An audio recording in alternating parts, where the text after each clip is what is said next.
Okay, so Coco, which is the new Pixar, and Pixar have had they've had some on-off moments recently. Anyway, I think they hit a real home run with this, which is it's a vibrant and engaging animation set around the Mexican Day of the Dead. Story centers on 12-year-old Miguel, who longs to be a guitar-slinging minstrel like his idol, who's this crooner, Ernesto de la Cruz. But his songs have been banned completely in his family because his great-great-grandfather walked out on his great-great-grandmother to pursue a career in music, choosing music over films. And as a result of that, the family's entire business has now become shoemaking, and all forms of music and all that sort of flibbity-gibbet nonsense have been turned away. However, this child believes that somehow there is something in his DNA that means that he has to be a musician, and he is particularly desperate to play, to perform, to engage as the Day of the Dead and its celebrations, which are all to do with remembering the past, remembering your ancestors, honouring your ancestors, comes nearer and nearer. Here's a clip. Mira, they're setting up for tonight. The music competition for Dia de Muertos. You want to be like your hero? You should sign up. My family would freak. Look, if you're too scared, then, well, have fun making shoes. Come on, what did De La Cruz always say? Seize your moment? Show me what you got, muchacho. I'll be your first audience.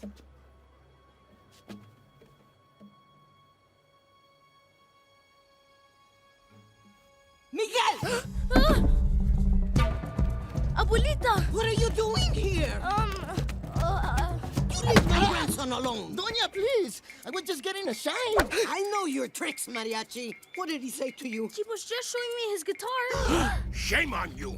My grandson is a sweet little angelito querido cielito. He wants no part of your music, Mariachi. You keep away from him. It's funny, isn't it?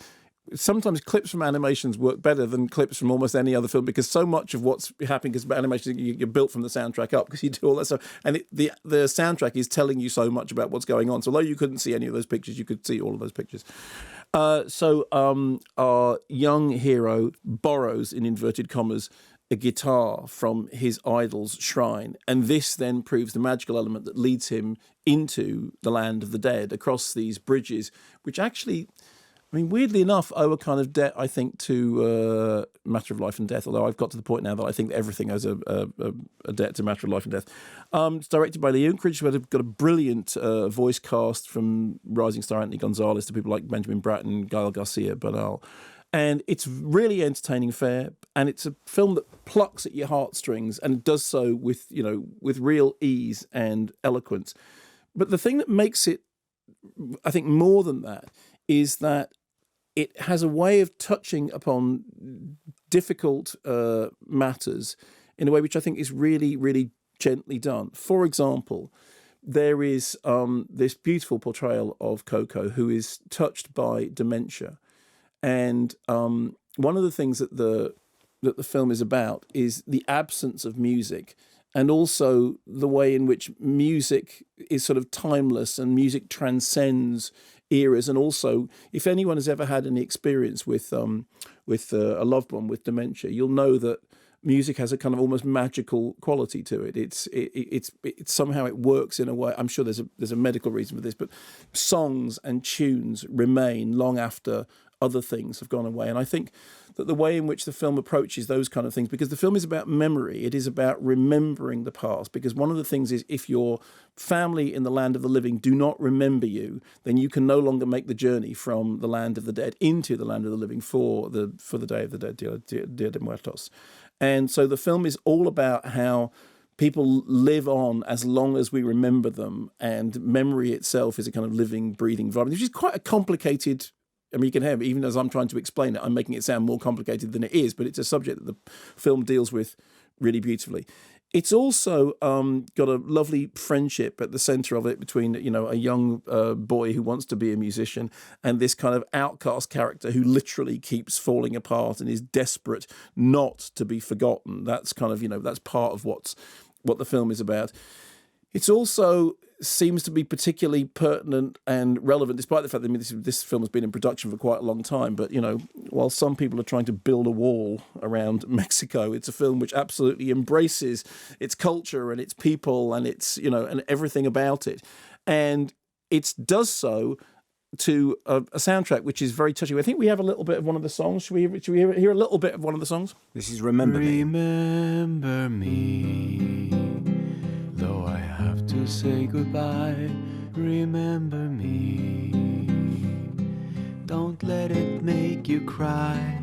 For even if I'm far away, I hold you in my heart. I sing a secret song to you each night we are apart. Remember me, though I have to travel far. Remember me, each time you hear a sad guitar. Know that I'm with you the only way that I can be, until you're in my arms again. Remember me. Now, I know we have a lot of correspondence from people because the film opened last weekend, but the one thing I want to say which is important is this. There has been a lot of stuff going on. When the film was first announced, there was a lot of talk about whether or not it owed a debt to a film which I really like called Book of Life, George Gutierrez's film, which was made in 2014, came out in 2014, which is a really lovely animation which is produced by Guillermo del Toro and deals with some of the same issues. There is there's a musical element in that which is very, very strong. It's set around Day of the Dead, and there are certain visual inflections and thematic nods which I think join the two things together.